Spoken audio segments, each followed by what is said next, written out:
Ay particularly naging kami affected dato Naga, dato sa Dansalan, Sabala Manao, Agugyang Koto, ang mga andang akibabaling sa Agos River Eastment. Mana gito so kababalingan kausi ka sa kilida Ranaw. Tanudan tanwa giyang kaya resolution na exemption saya. Upama kasaka naklimant ka nasulong pa ka walay ka naknaba miya sugat MRRP na kelbato no to. Ino to? Kaya mo Peter saya na sumya sugat MRRP. So pakakasoy. Aya kebugan sa giya kuan bilong kelebat no mga swalay nga nasa imata miya sugat agya ko tuwa kay itong mga katano.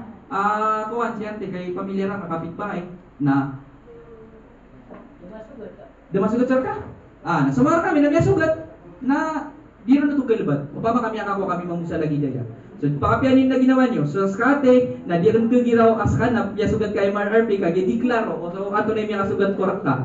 O, karsado, kuhan na, parang I think, nakanabas kami pakabayad ro. So, ayak, pangutosan na to, no, miya sugat ka, no, MRRP, so, Marawi, Rehabilitation, Reconstruction, basta MRRPs kanyan, project a government na di rin na ito kalibat. Nabaropat sa mga renter, us ka na renter ka na kumino kasi sa walay na exemption pa na to. Iba naman yun. Sige, na pa kasi. Ano yun na clarification niya? Ma'am, nabas, surki yung ma'am kasi na may listahan kasi yung binigay na yung human habitat. Baka kung tano dano yung hindi so NHA ang human habitat. So NHA na anong listahan nila, so yun na habitat na anong listahan nila. Udo tanong ko listahan, na ibig sabihin na kitod mambuig kalibot ko kakuan nyo. Kung dulo ka noo na rest assured na kabayad ang ano pa rin.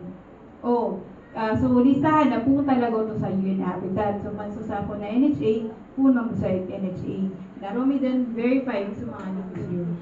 Name, dudulo so names yun, di na so, karuman yun, na kapakaya present ka no sa evidence sa karuman yun to, di na mother yun to, nyawa pa to, di na magpaginawan yan, incompetent, incapable na. So dapat na, dudulo ko listahan para